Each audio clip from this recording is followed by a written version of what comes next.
What's up, everybody? Steven here for Off the Shelf Movie Night to talk to you usually about physical media, about Blu-rays and 4Ks and collecting movies and TV shows and all that stuff. Today we're going to talk about something a little different. This is a Pushing 100 update. Pushing 100 is my New Year's resolution, my big project for this year, and that is to see 100 films in theater in 1 year. I am already behind. This means you need to average pretty close to 2 films a week. I never intended to do 2 films every week. My own personal production schedule does not allow for that. But what I do very often is do 3 or 4 films in a day. Like, I'll take a day away from people and just go and spend the entire day at the theater. And that's how I intend to sort of make up the difference on the average. Now, the snowpocalypse here in Nashville really slowed me down a little bit. But I did officially, yesterday, see film number 2 of 2022. So I'm a little bit behind. My first film was Drive My Car. I did not like that one so much. So my second film, and I'm really on an indie kick right now, is Red Rocket. You may not have heard of Red Rocket. It's a smaller film. It did get a wider release, though. I didn't see it in an art house theater. I saw it in a Regal. So happy to be able to use my Regal Unlimited plan. Directed by Sean Baker. Now, Sean Baker previously did a movie that was in my top 10 for that year called The Florida Project. Sean Baker does something, he's more of an experimental sort of filmmaker. He doesn't tend to use seasoned professional actors a lot of times. He likes to use people that are sort of native to the environment that he has decided to shoot. Now, in the Florida Project, he did use Willem Dafoe. Willem Dafoe was the only real seasoned actor in that film, and you could tell because he was amazing in the movie. But Baker did get some really great performances from the kids that were in the Florida Project as well. If you haven't seen that movie, I recommend going and seeking it out. It's a good sort of character piece.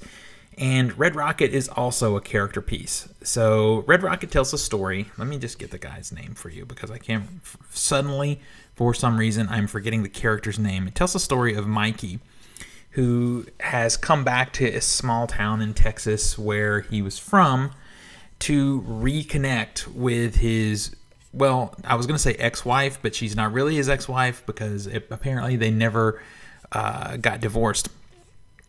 Her name is Lexi.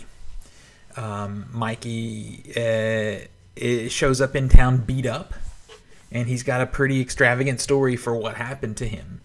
And the thing about Mikey is we never know when he's exactly telling the truth or not. And it kind of tells a story of him trying to reconnect with his ex-wife. But the question is he doing it for good or evil? Let's put it that way. I think you kind of can tell from the beginning what kind of guy he is. What's amazing about this film, though, is as the film sort of develops and we get to know Mikey and Lexi and the other quirky cast of characters that are in this little town, things that begin as charming and kind of funny take a drastic turn by the last act of the film. It's really hard for me to talk about Red Rocket without getting too spoilery, and I really don't want to do that.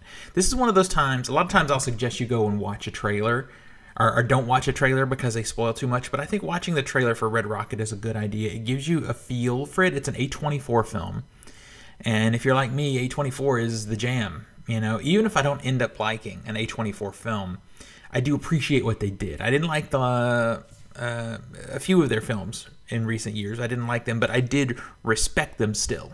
I'm in the minority that doesn't like The Green Knight. I think there's a lot of elitist kind of art house vibes to that film that just really set me off in a very wrong way. But I respect it. So Red Rocket is very, very indie. The one thing I can say is if you are a fan of indie films through the years, something about Red Rocket and its production and in its successes and its failures reminds me of 90s era indie filmmaking. Kind of like the early days of digital filmmaking when creatives could grab a camera and actually shoot something without selling their car, basically. So it wouldn't be a indie movie, especially a 90s style indie movie like I feel this one is in so many ways, if it didn't have some strong social and maybe even political commentary, and that is here. And it's funny because as you're watching the movie, that commentary is used to set the date. Through the commentary that's in this film, without being spoilery, you know what time period the movie is set.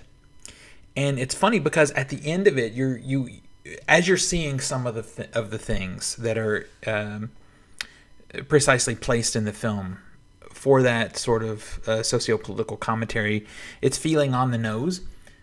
But at the end of the movie, while you're looking at the closing credits, you're going to sit back and think, oh, I see what he's saying. I see what Sean Baker is saying. And you're either going to love it or hate it for that also. But this is indie filmmaking, and it is what they do. So some of the commentary is on the nose, and some of it is meant to be thought about later, or at least that's how it worked for me. The story is... So I'll tell you what I put in my letterboxd. If you're not following me on letterboxd, please do so. It's culturesmash. You'll find me on letterboxd. It's an indie film that is funny, twisted, and divisive. And that is really how I like my indie films. I like to be challenged when I'm coming into something very indie, but I don't like to be looked down on. I don't like elitism in indie art house film, but I do like challenging subject matter.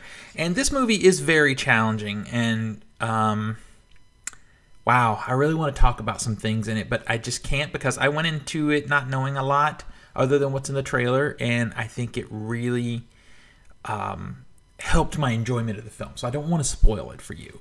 I will say that the main character of Mikey is played by an actor named Simon Rex. And he's playing an ex, or maybe ex guy. Like, he's playing a porn star, like a guy who's been in porn movies. And Simon Rex is actually a porn movie actor, or he's a retired porn movie actor, I guess, because he's done some other small roles and other things. And his acting in this movie is stellar. Like, you connect with him, you like him, you laugh at him, you hate him. He takes you on an emotional journey, and he does a pretty damn good job of it. The other standout actor is an actress named Susanna San. She plays a character of Strawberry. I don't want to get into Strawberry too much. I want you to discover her on your own. But this is her first role. This is a typical Sean Baker thing. Sean Baker was coming out of a theater in Hollywood and saw her there. She had come to Hollywood herself to make it big, to try and break into show business. And he saw her, went up to her and told her, I like your look, and gave her his card. Now, this is very twisted in vibe in itself, but fortunately for her and for him, it came out well because he did like her look and had her come in and audition for this film. So this is kind of her first real film acting experience, and she's quite good. She's quite good. I think out of this movie, she will get other work and do well because she's very good in the movie. Also, Brie Elrod plays Lexi, and I'm just clicking her because I think she may have done some other things. Not 100% sure on that one. I'm just taking a quick look at very small things. She was a female patient in Shutter Island. That's really it. So she really hasn't done much of anything. And the other cast hasn't either. So as I guess the big thing is I really want to say more about this movie. And if you would like me to do a spoiler talk kind of thing, let me know in the comments and maybe I'll consider that. But this is one of those situations where it's hard to talk about this movie without getting too spoilery. I'll just say that it's unique in its writing. It's entertaining. It will make you cringe quite a bit. But I'm not talking about internet cringe. I mean just cringe at what you're seeing on screen. And I mean that actually weirdly in a positive way. And this movie is a divisive movie. You're either going to like it or you're not going to like it. The Florida Project was not that. I think you could not like the Florida Project but not hate it at the same time because it was very cute. You know, you had these precocious kids in the lead. This one is not that. This is a movie you can either really, really appreciate what's happening on screen or just fucking hate it. And that's okay. That's okay. I prefer to come out of a movie feeling one way or another. I hate sort of this meh kind of forgettable feeling, which is mostly what I get from streaming films. Very few, outside of documentary, there's very few streaming films that I can talk to you about a week after watching them. Red Rocket is something we'll be talking about for a while. It's a very unique project. Sometimes there's some cinematography wise, there's some great shots, and then sometimes it almost feels documentary. Now, Baker is known for one of his first films he shot wholly on a phone, and even in the Florida Project and now in this one too, he has some segments that are shot on the phone. Now, if you've got an eye for it, I do. I spotted it, the phone image, the phone video, spotted it right away, and I was kind of turned off by it. But I always am when I see it in his movies. But I get it; it's his sort of his gimmick, his shtick. The scene still works. The scene still works, and that's what's most important. In the end of the day, how you got it to the screen is less important than what you put on the screen. So Red Rocket is an outstanding film. I really enjoyed it in that way that this is something unique. I've not seen anything like this one. So I know I've been very vague, and I apologize for that. It's not the best video, but this is really just me giving you an update on how Pushing 100 is going, telling you if you want a unique experience, you want a challenging experience, go see Red Rocket. You won't see another film like that one this year.